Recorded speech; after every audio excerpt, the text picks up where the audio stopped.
everyone. Welcome back to Deep Naked Thoughts.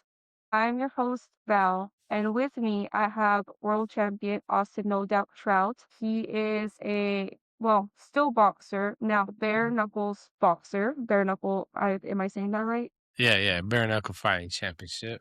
The bare knuckle fighter champion. Let's see, Los Crucian, El Pasoan, Southwest, representing the Southwest. And Austin, how would you like to introduce yourself so that I don't butcher it? How would you like to introduce yourself? Well, I am the two-sport, two-time, soon-to-be three-time champion, two-weight class.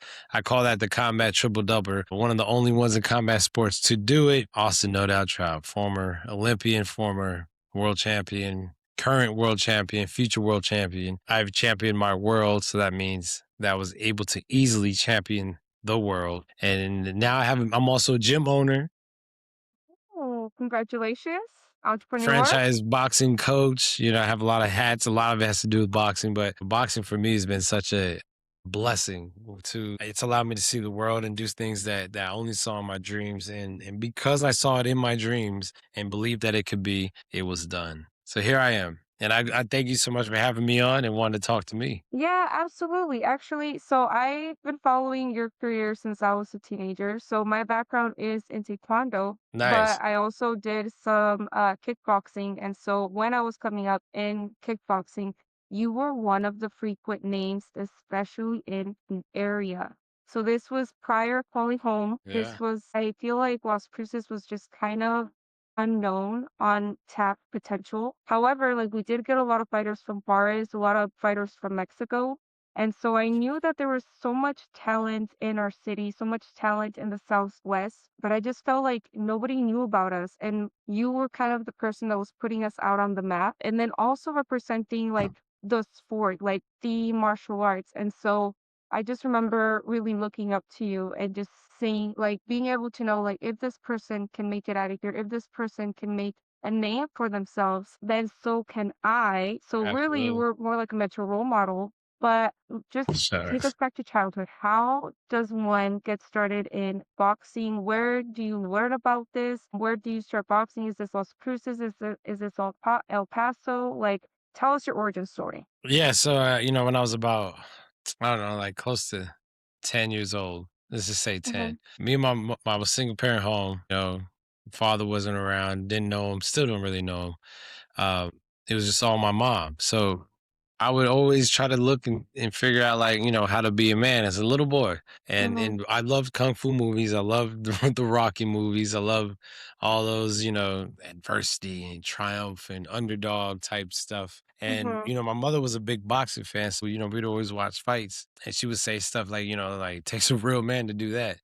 And it really does. It really takes a real man to be able to be a fighter. A lot of fighters, especially of late, they feel like just because they're a fighter, they're a real man. And that's it's not the case. You have to be a real man first and then you become a good fighter. So once I got the knowledge that there was a boxing gym in my town, now I thought I had to go to Philly to become a boxer. I thought I had to go to China to become a ninja, and I thought I had to be go to Japan to become a samurai. I thought that was just kind of like those places had their specific. So I thought I had to go to Philly to be a boxer. And this kid, well, he was a kid at the time. I'm way older than he is now. He was like our waiter, and he was like, "I box," and I just like, "Wait, where? Where do you box? Here?" And he's like, "Yeah, man, right there on Solano." So the Pal Boxing Gym still there Yeah. now. The thing is, it looked closed down. We used to live on Solano. Mhm. Like when he's telling me there's a boxing gym, it's like, there ain't no gym on Solano. He's like, yeah, man, it looks like it's an empty warehouse. It's not. You have to go in through the back. There's really no lights on, or the lights are so dim that you can't tell there's lights on the inside. And so, my mom took me over there, and love at first sight. Coach Harvey Shaw, rest in peace. He was like one of my first coaches. Coach Sanchez, Coach Ronnie Villa, shout out to Ronnie. Coach Sapachi, rest in peace. All those coaches, they really helped show me what it was like to be a man, to be a good man, to be, not so good man, and I was able to look at those traits of a lot of those coaches and take a lot of those good pieces from them, um, and to implement on what I felt like, a good man was. 'Cause again, I didn't have no father there to teach me how to be a man.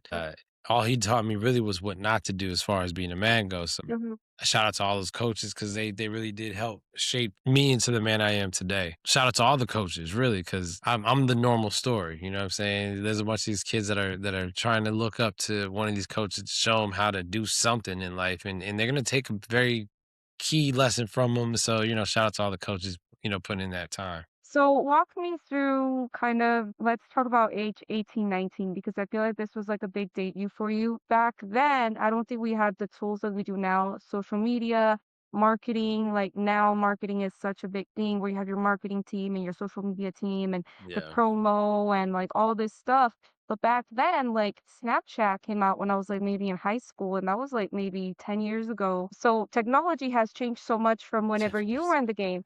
Oh, So for even sure. like the way you put us on the map when like social media was not what it used to be, like that's how I knew like this is big. So let's say you're 18, you're 19 years old, like what is going through your mind? Because I kind of went through this where I'm like, am I gonna keep going down this path of martial arts, not knowing where it's gonna lead me? Or I can see what a 4-year plan at a college is gonna look like. I can see where like maybe grad school is gonna like like a safe job or Hmm. like a career. Like walk me what are you going through when you're 18, you're 19, and then like what happens? How do you know like this is it, like this is the path I'm gonna walk?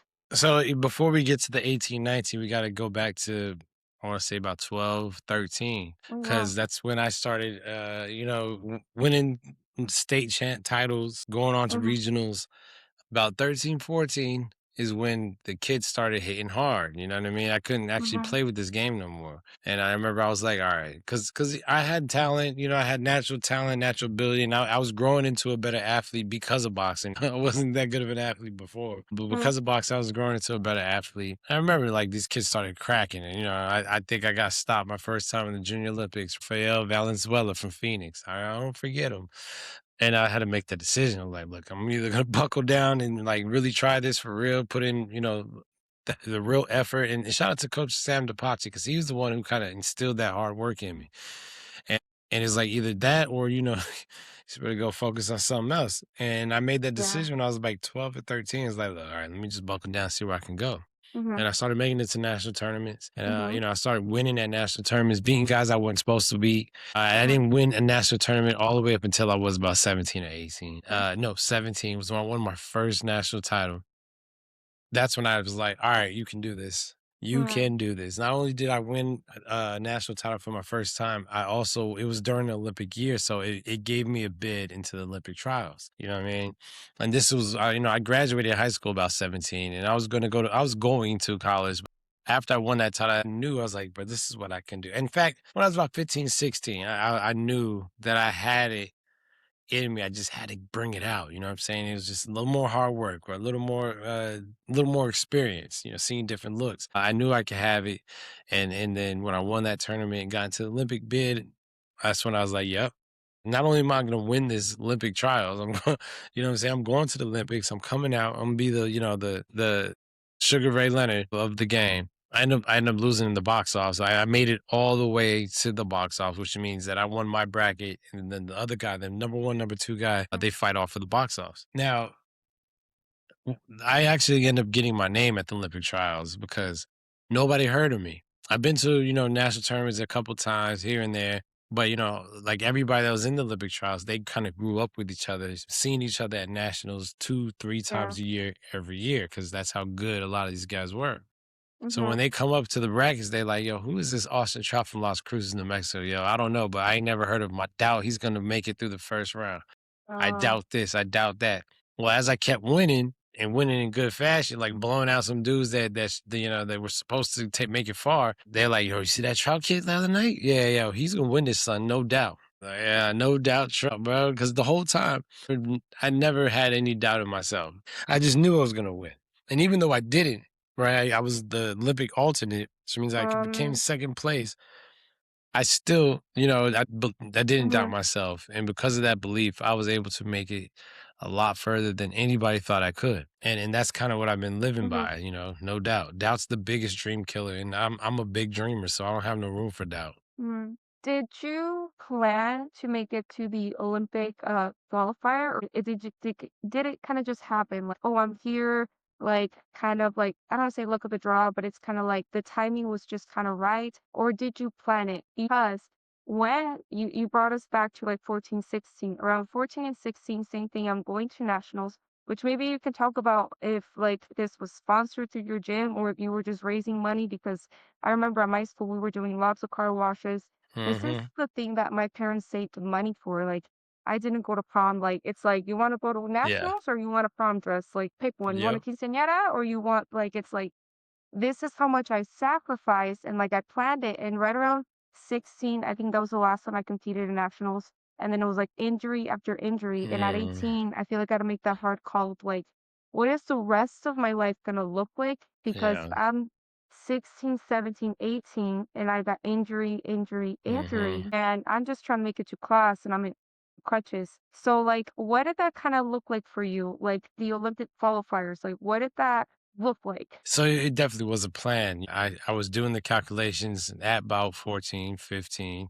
No, even like 13. I was looking like, look, I can qualify for the 2004 Olympics. I'll be 17. You had to be 16, right? I was like, well, I'm gonna be 17, 2004. Around the Olympic times is my birthday anyway. So I'm like, yeah, I'll make it. I can qualify for it. I will be of age as long as I win one national tournament. There was like six. I think there was six tournaments that you got a chance to win. No, there was eight, and the winner of each eight gets to go into the Olympics. So we had everyone that was in that bracket was a national champion. And it was like the second to the last tournament, qualifying tournament that I won. If I hadn't won the USA Nationals, then I would have gone to the Western Olympic trials and then had tried to make it through there. And so I made it through the second to the last tournament. And honestly, the guy who took my spot, Vanis Martirosyan, rest in peace to him, he made it at the last tournament in the last minute. So, it was crazy how like we've been planning because me and him fought like 4 or 5 times through our career.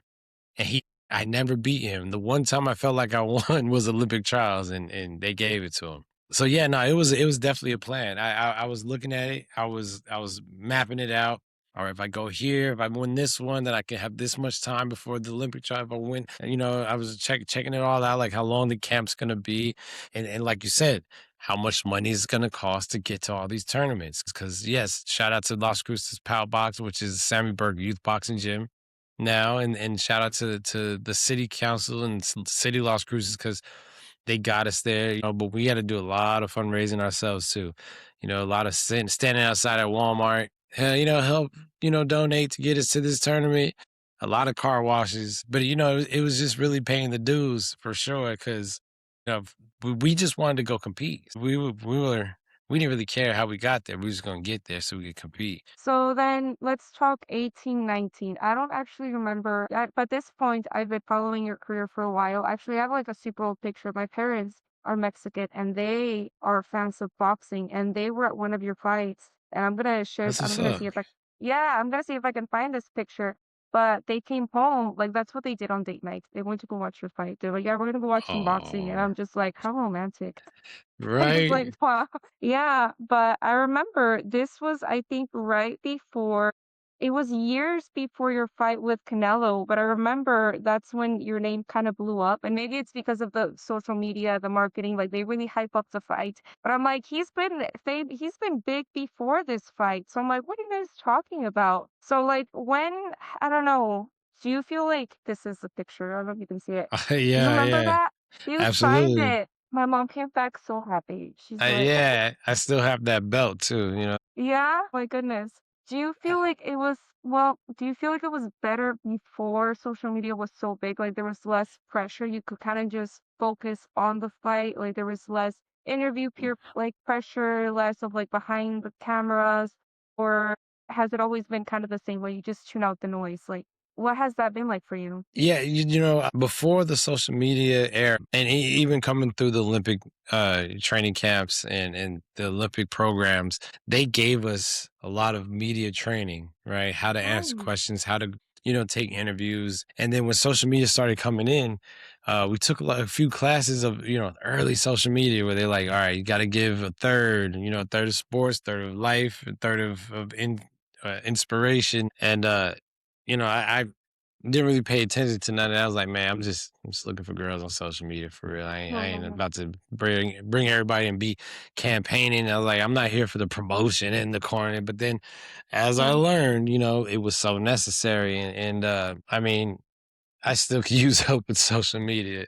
I do it there's too much emotions in the social media, and now social media is opened up a door for influencers to start fighting, and a lot of people yeah, are kind of mad about it, but honestly, I'm just glad that they're bringing us to boxing, and you could mhm, tell a big difference between a trained fighter and an yeah, influencer, and yeah, the influencers are getting the people interested where they're like, all right, let me see some of that real, and mhm. it's good, and I think it's good for boxing. So I'm not one to hate on it. I just wish I paid more attention to my social media, and I would be getting paid as much as some of these influencers. Yeah. No, same, me too. I'm like, man, if I record all the times I failed, even that, like, I'm like, I could have just posted it out there, be like, second knee dislocation, what's up? Just kidding. Man, should have came over to boxing. Your I knees would have been fine. I feel like I boxing is I love it and I love watching it. And I love watching men and females. I love watching them spar. I love watching them warm up. I love the footwork. I love it's like dancing. It is so beautiful to me. But it scares me a lot more than kicking. Like taekwondo, there's a certain like aspect to like distance that makes me feel safe, Okay, that but makes straight sense. up punching to the face. And also, I feel like kickboxing helps me feel safe, but straight up boxing, I feel like it is just ruthless. Like, Yeah, I don't know how to like move without kicking, if that's that makes sense. interesting because Yeah, it's a barefoot. It's a yeah, barefoot. It's like a bat taking a bat to the head. yeah. Like the I'm leg is good. Don't heavy. kick. Yeah, Yeah, don't kick me, please. Yeah. yeah. But okay, so okay, things start to blow up. You start fighting pretty big names. You're a very big name yourself, and because I think you were Canelo's first American fight, something like that. So you're a very big name. Right, right. I think for Canelo, it's just like he's Mexico's spider. Like there's just a lot of social media behind that campaign. But you got, I think, Cotto, there's Alvarez, there's a lot of big names. So did it ever feel scary? Did it ever feel going up against like these? I don't think they're big fighters. They're just, I think it's very neutral. Like they're just fighters. But did Right. it feel scary or like, oh my gosh, like there's a lot of pressure? Did it? I don't know. Did Yeah. it ever get scary? Absolutely. I'm scared every fight, even the fights that nobody sees, those little fights that in the little venues. I'm nervous for every fight because I feel like, a loss could cost me everything. I kept my undefeated record. I was 26-0 when I fought Canelo, maybe 27-0. And honestly, like at that point, I've been asking for that fight for 2 years. I just got with Al Heyman 2 fights before that Canelo fight. And so, Al Heyman was making things happen. First fight with him got my Showtime, second Showtime debut, but it was like my first big card that I was on in California against Delvin Rodriguez. Right after Delvin Rodriguez, I get the Cotto fight. The Cotto fight, what I mean, was huge because he's a Hall of Famer, current Hall of Famer now. And even then he was a future Hall of Famer. Just had just gave Floyd Mayweather like one of his toughest fights that he's been in, and he was trying to come and take my belt. And I remember I was already champion. And once I beat Cotto, I had, people were like, oh my God, you're a champion. Even Las Cruces didn't know I was champion until I fought Cotto and beat Cotto. And they're like, oh my God, you're the champion now. I was like, I've been champion for like a year and a half already, guys. But it was Mhm. that fight that really put me on the big name, big screen, and kind of made everybody else believe what I've always believed. You know what I mean? And so again, this goes that back to, and it's to any kid that's listening, belief in yourself is the utmost importance. The belief in yourself has to happen first. Just believing that you can do it is the first and foremost. Because if you don't believe that you can do it, and I mean like truly believe it with the emotions behind, like you get excited when you start to think about your destination, you know what I'm saying? Then all the unbelief that's going to be outside is going to affect you. And you have to be steadfast in your belief. And I was. I told everybody, I'm going to whoop Cotto. Beat this guy. It's not even going to be close. And I felt that same way about Canelo. And honestly, in the first 4 rounds, it was going that way. And then they told me, nah, you're not getting no rounds. And I get it. Listen, I already messed up the Cotto Canelo fight by beating Cotto. So they were not about to let me mess up the Canelo Floyd Mayweather fight. by beating Canelo. And I'm not saying that they took the fight away from me. That's not what I'm saying. I'm just saying that they stacked up everything. Like for instance, the judging. It was a I had the WBA belt, he had the WBC belt. It was a unification match, right? We should have equal judging. He had 3 BC judges, I had 1 BA judge. And they said, "Okay, well, we'll give you the ref." It's like the ref. I don't care about the ref. You know what I'm saying? As long Mhm, as we keep it clean, it's not gonna be a problem. mhm. Also, the open scoring where they sat there and they told me that you're losing all rounds. In the 4th round and the 8th round, they said you're gonna win. We'll let you win 2 rounds. That open scoring is probably the biggest mistake that I ever agreed to, because it made me change up my game and it made him change up his game too. You know, we had a game plan that we had to throw out the window. But nonetheless, even with all that said, out of Canelo's mouth, I gave him one of his top 5 toughest fights in his career. And that's saying a lot because he blasted a lot of great fighters, Hall of Famers that couldn't keep up with him.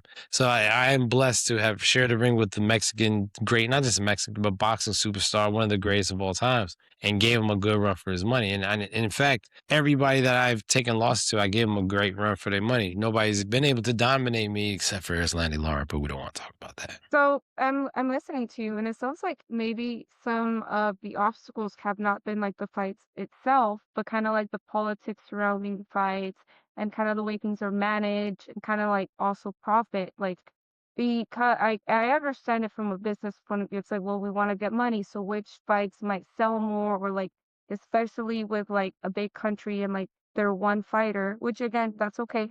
But I kind of see it and I get the politics. I see it and I see why it's being handled that way. I was talking with one of my mentors and we were talking about martial arts being a spiritual kind of mirror to yourself. Have Oh, you ever felt that, like not just overcoming maybe a specific, I don't know, fighter, but kind of overcoming, I don't know, injury? Like how did you focus on your mindset? For me, it was fear of getting injured. Some of the things that kept me back from probably being, like, at my best was just like, "Man, I'm just so scared of, like, dislocating my knee again or getting hurt again." yeah. And there's, like, this trauma, and it was like, how does an athlete okay, I think this is a great question. How does an athlete overcome those injuries or overcome that maybe not maybe knowing that you are good enough, but still getting scared of like, "Man, like, I don't wanna get hurt again. I don't wanna go through Right. recovery again." Like, the pain hurts. Like,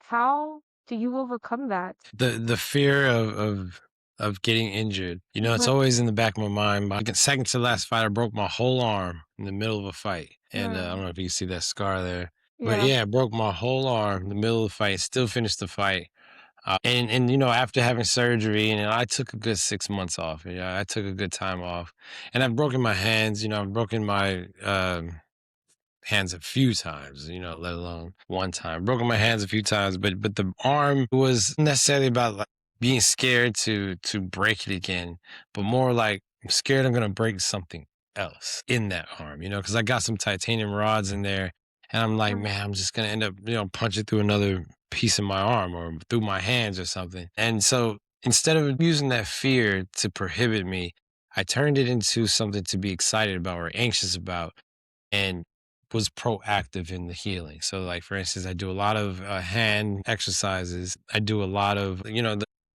what were they making me do? See, a lot of hand exercise that they were making me do for therapy. I still mm, do them. You know, hand strengthening things with weights, grip strengthening things. You know, with the rice buckets. Just mhm, being very proactive at getting my arms, hands, elbows, everything just real nice and strong. So instead of worrying about punching through my bones, I'm just gonna be punching through somebody's face. You know what I mean? mhm, And you know, bulletproofing these knuckles and getting them so they're nice and tight. It's a lot of things that I have in my power that I can do mm. to make sure that that this doesn't happen again. And so that's what I'm doing. Mm, thank you. Thank you for sharing that.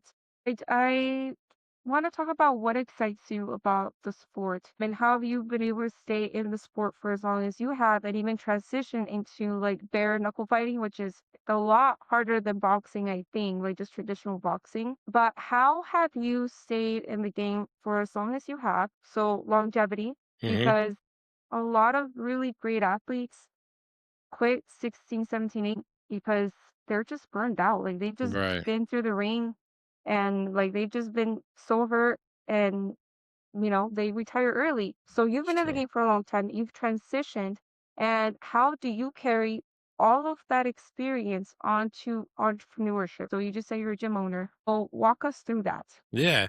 So boxing is one of the hardest things I've ever done. From the training to the fights to the politics outside of just fighting, it's one of the hardest things I've ever done, and I've gotten through, and I've been fairly successful at it. So I just compare everything that I'm going through. If it's hard, it ain't harder than this. You know what I'm saying? Like, yeah, Mhm. dog, having to get all this jumping through these hoops, all this paperwork, all these taxes, that's hard, but it's not harder than putting together a game plan, executing that game plan against somebody that's very good. You know what I mean? As far as like comparing things to training, having to read a bunch of paperwork, it's like, yeah, but you could be doing sprints, right? And I hate running, but I Mhm. do running because it's so valuable. You know what I mean? So I just like, okay, if you could run those sprints and you don't like to run, you could read these papers and figure out what's next. And so, especially in entrepreneurship, I'm very like jumping out the plane and learning how to fly. You know what I mean? It's really a sink or swim kind of guy. And thank God for my wife. She's the very organized type. So I jump out the plane and she figures out how we could fly and plans it in the most efficient way. Because we have several businesses. Right now the gym is taking most of my attention. And it's just growing, it's growing exponentially every month. And I have a duty to my clients to show them the champion mindset that it'll take to champion their world. Let's talk about your wife briefly. So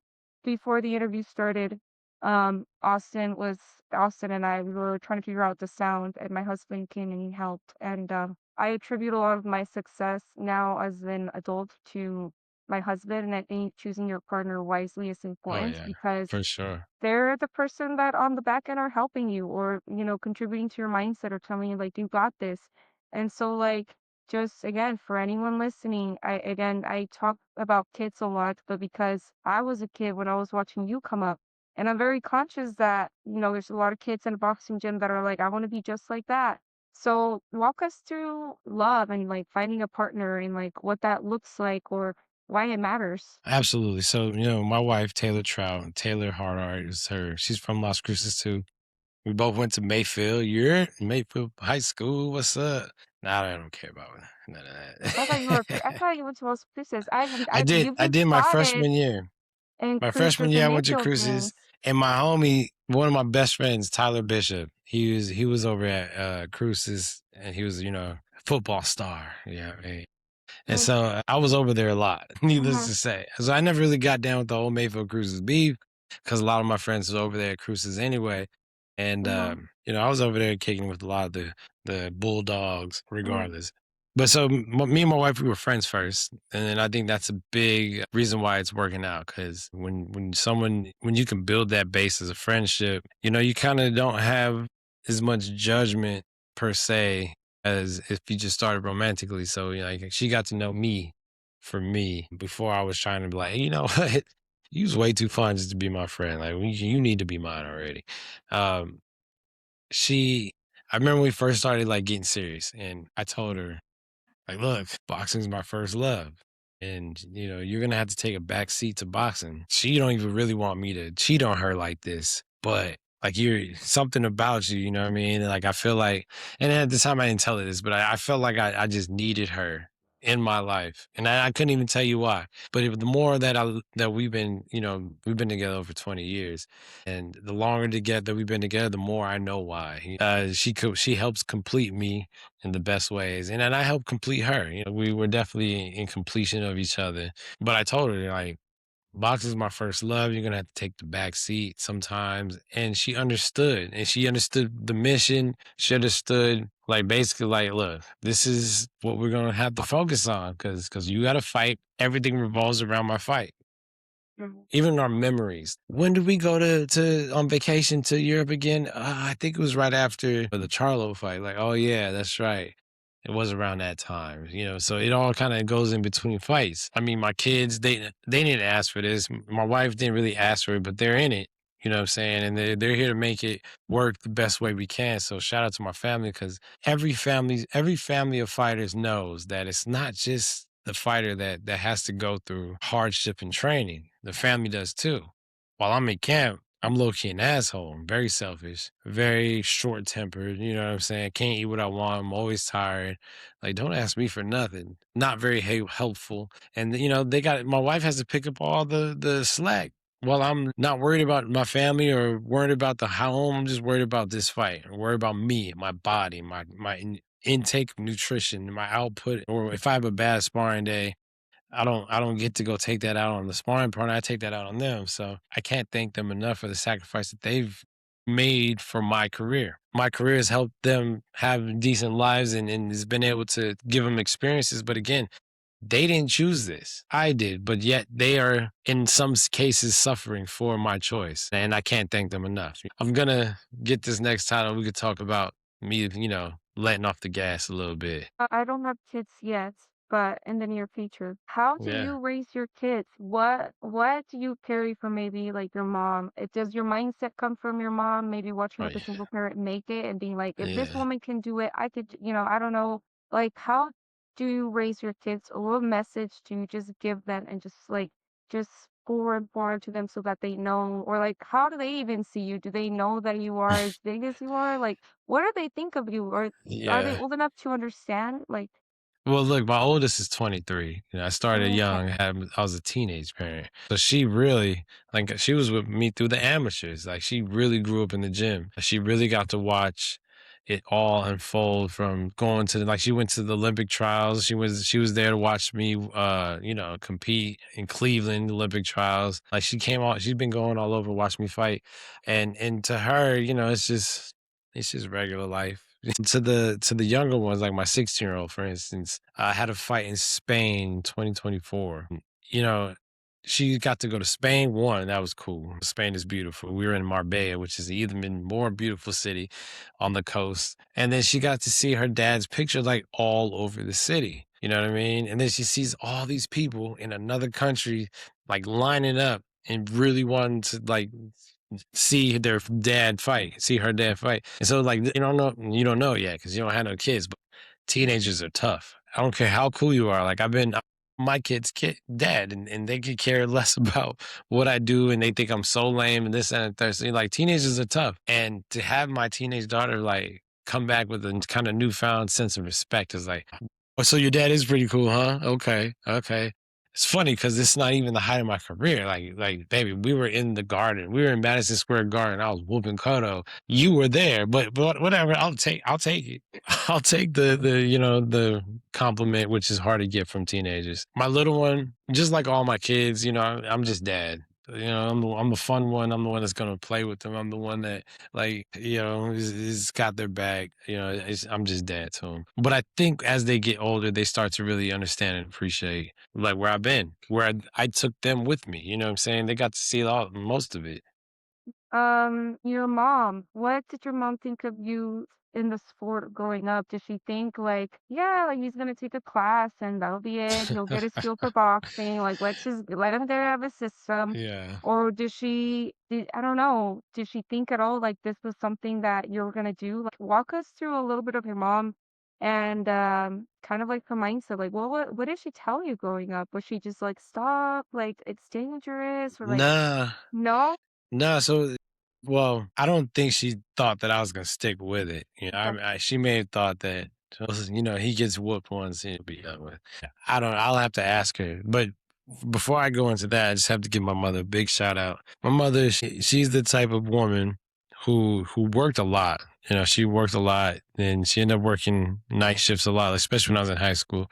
But even as she worked a lot, I still never not felt loved. You know what I Mm, mean? Like I understood the sacrifice she was doing and not being here so she could provide for us and she had no help. mm, And it was kind of I felt like it was kind of up to me to try to be some kind of help. And then of course I had my teenage years where I was rebelling. I was like, I'm not gonna be no help. I'm gonna be a problem. But she stuck with me and kind of try to guide me up. So that's the type of love I try to give my kids. The love that doesn't question what I'm doing all this for.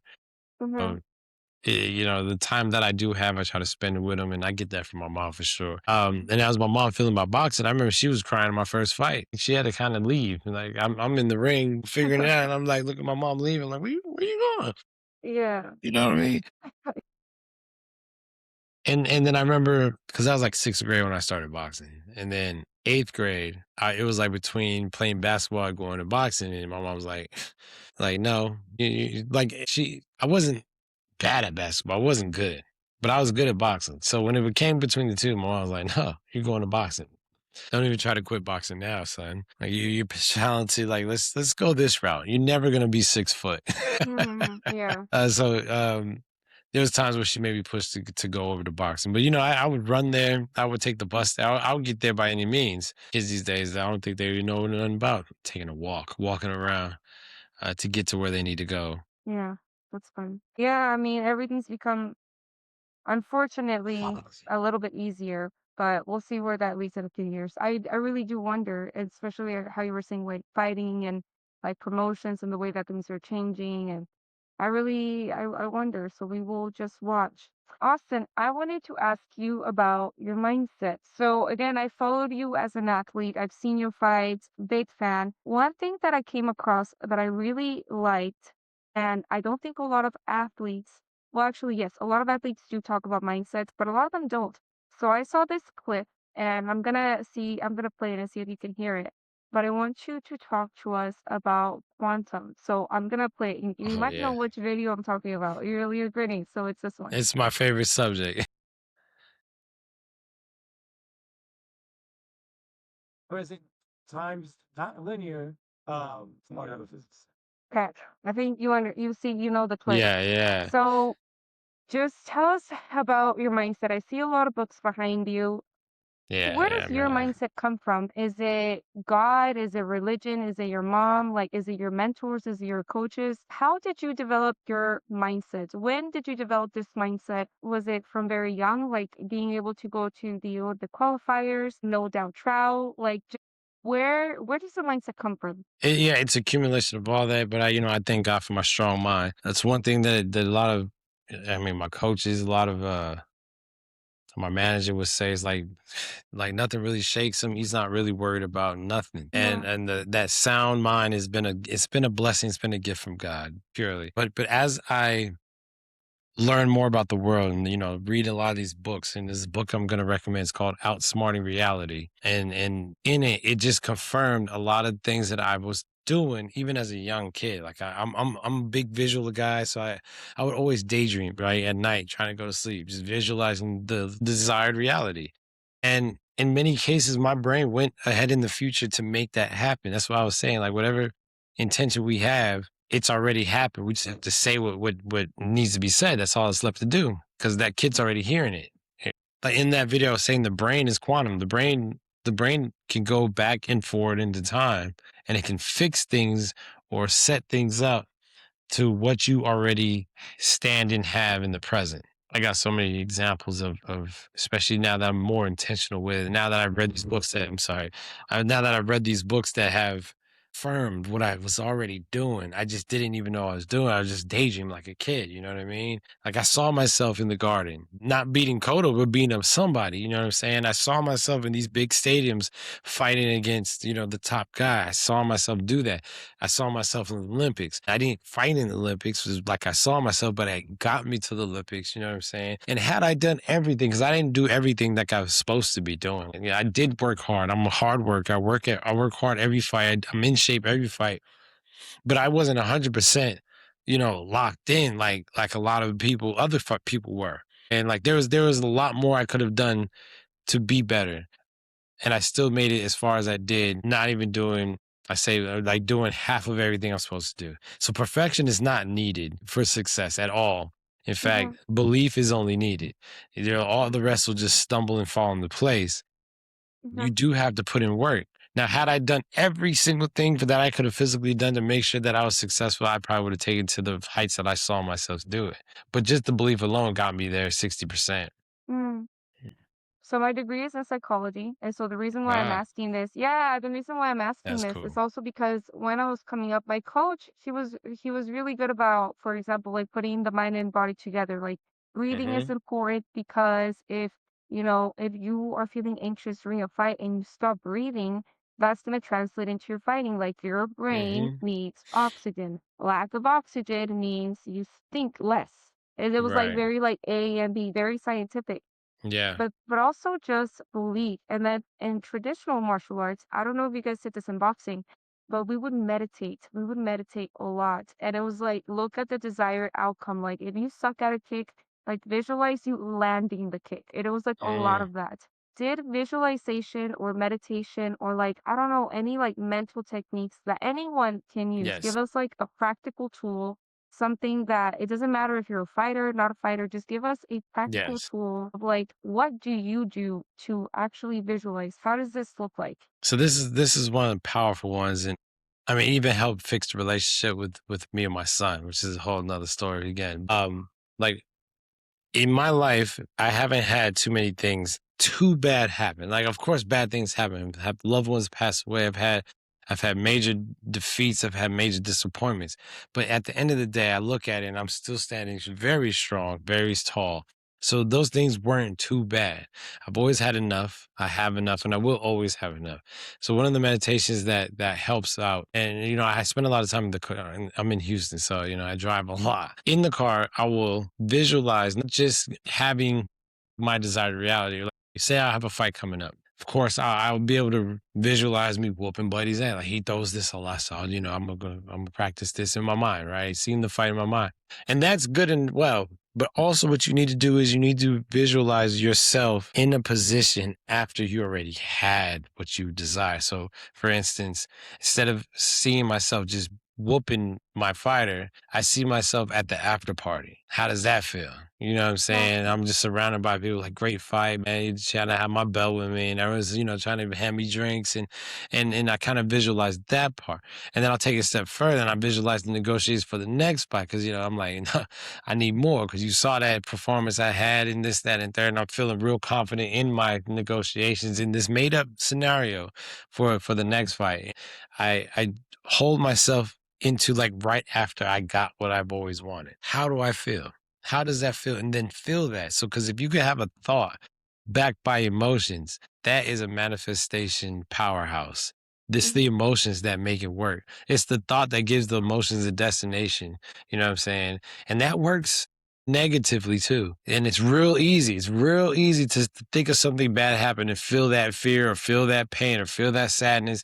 It's so easy. It's not as easy unless you practice, which I have practiced. So I can get real happy, real excited, real get those butterflies going real easy now, but just because of the practice.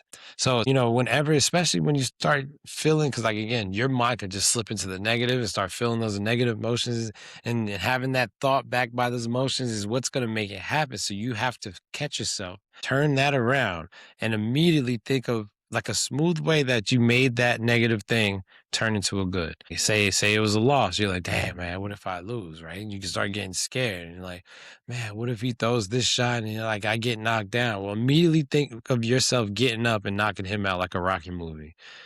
And feeling that flip of the emotions. It works. It works. Right. Since Right. this bare knuckle career that I've had, I've gone Mm-hmm. around the world. I've been in, I was in Dubai, I was in Spain. I've had three defenses of my belt. Won a belt in my second fight, had three defenses, about to go win another belt. I saw all those things in one way, shape, or another happen. And I got very excited about it. And so I'm very excited about this next belt that I know for sure I'm gonna win. Yes, let's fast forward to the present and into the future. So, where are you at now in your career? I know you transitioned from traditional boxing to bare knuckle boxing. So, walk through us like what that looks like now. I mean, with the glove, there's a lot more surface area. You still have to be precise, but I think with bare knuckles, you have to be like 100% precise. Like knuckles are a lot smaller compared to a glove. So, just walk us through that, like that transition, what that looked like and what you've learned, but also like where you're at now, being an entrepreneur, being a gym owner, a lot of the mindset that coaching that you're doing, because I have seen those clips on social media. And now as an adult, as somebody that is just a martial artist, not an athlete. That kind of stuff excites me a lot more. I'm just like, okay, like, where do you want to go next? So walk us through the now. Tell us, where are we at now? Well, right now, I'm 5-0 in the bare knuckle game, 6-0, and I've already won the 165-pound championship belt. And in my second bare knuckle fight, I beat the pound for pound king, Luis Palomino, for that belt. And now, because really my weight class is 155, and yes, at 40, I can still make 155 fairly easy. I might go to 145. Shoot, depending. I was feeling good the last way, but nonetheless. So I was in this tournament to fight for the 155 belt. And I ended up having to fight Palomino again because he was a 155-pound champion and the 165-pound champion.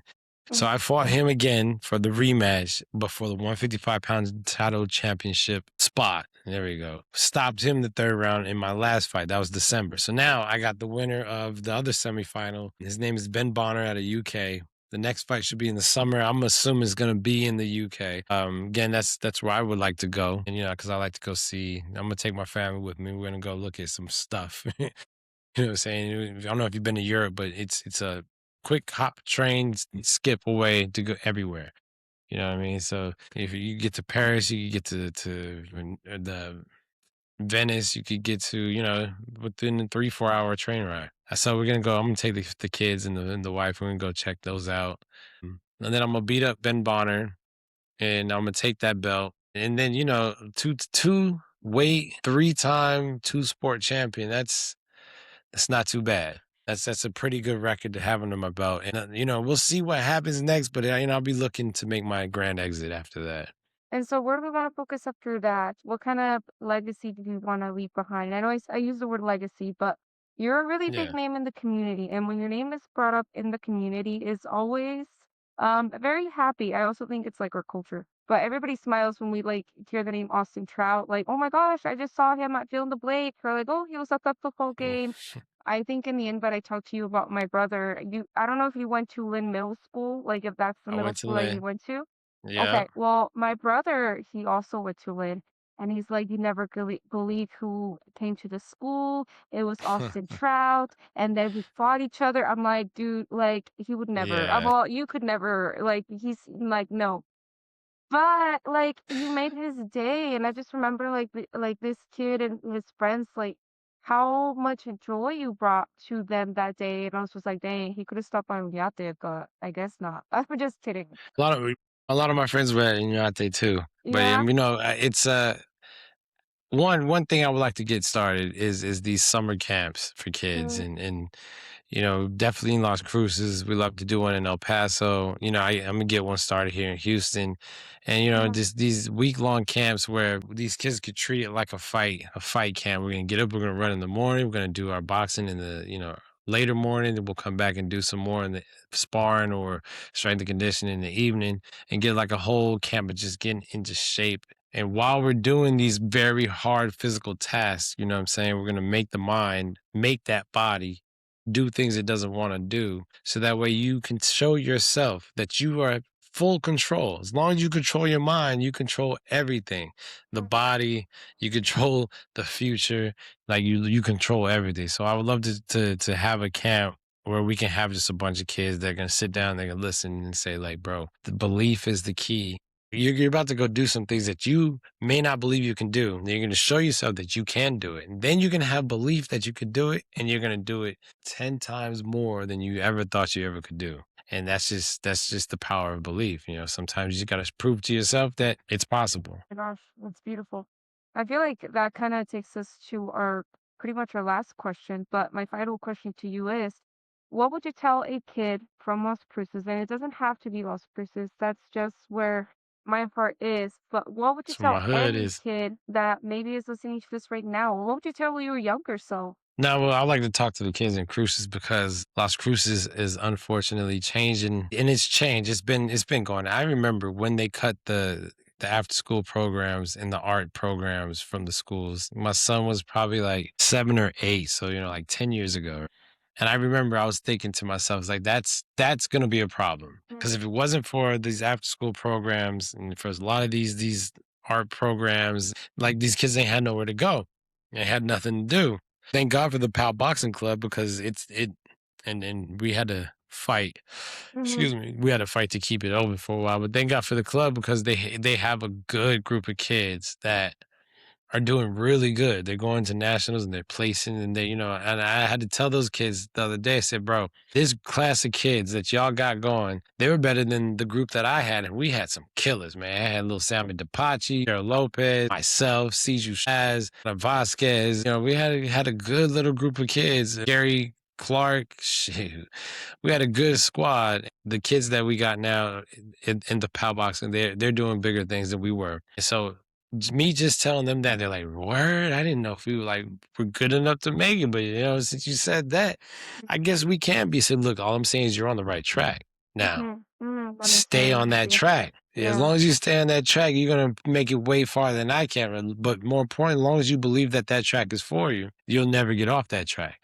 And for any kid in Las Cruces, especially in Las Cruces right now, don't let your environment, don't be a product of your environment because your environment is a product of your mind. It's the world is reacting to you, your emotional thoughts that you believe in.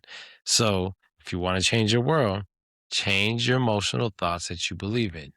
And Okay. don't shortchange yourself either. Take that thought and that emotion and that dream to the highest heights you can take. I can't stand when I hear people say, I don't know, I guess I'll just do this, work construction. Bro, you're shortchanging yourself because whatever you want to do is going to happen. So the fact that you're like, well, I guess I'll just no, take it as far as your imagination can go. And Yeah. you may not hit that highest reach, but you're gonna get way higher than you ever thought it was really possible, unless you think it's possible. Yeah. Austin, I want to be mindful of your time, and I know that there is a time difference between us, so I want to be mindful of your time. But do you have any questions for me? I also like when people ask me questions, so I've been asking you questions this whole night. Yeah. Go ahead, shoot. So as a psychology degree in psychology, right? Mm-hmm.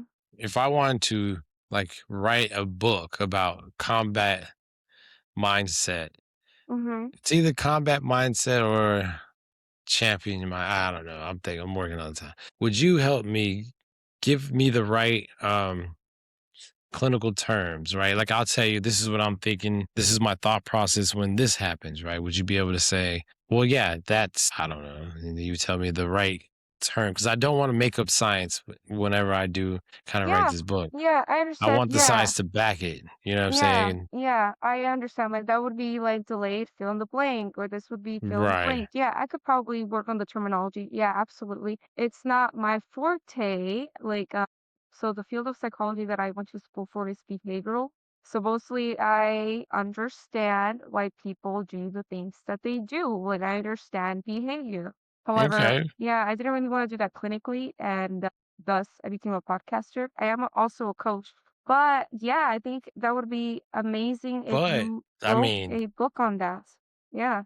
boxing is we have to break somebody down. What are their tendencies? Why do they tend to do that? Patterns. Yeah. So the patterns, right? So that behavior psychology would be very beneficial to the book, I think. Yeah, absolutely. Yeah, I think that's something that I would love to lend my knowledge to. Yes, yes, we will talk about that. That would be great. Also, I feel like whenever you brought up just even like the thought of a book, I immediately went to like maybe like The Art of War, or like even kind of how you were saying like entrepreneurship is hard, but it's not any more harder than fill in the blank, being out on the ring, or like I don't Right. know how long the rounds are, but just like if I can like do 3 or 7 of these rounds, I could definitely sign this paperwork or like fill in the blank.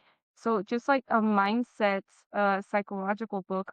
Also, I don't think you need to, what would you say, have a degree in psychology. You just have to know how to communicate your message. That's probably like the thing that I've learned.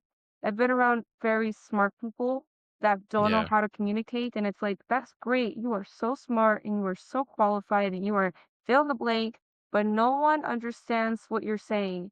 So it's like, if you can speak I always say, like, if you can speak to a kid, then that's how you know you made it, because it's like, if you can break it down to a kid, you'll know other people will most likely understand. Yeah, yeah. Well, Yeah. I think you can help me get there too, because Okay. Yeah. Yeah, I'm gonna teach people about themselves, and that's what boxing does for Mhm. me. It taught me a lot. I mean, just fighting, period. It teaches you about yourself, Mhm. and if you can master yourself, you can master the universe. Mm.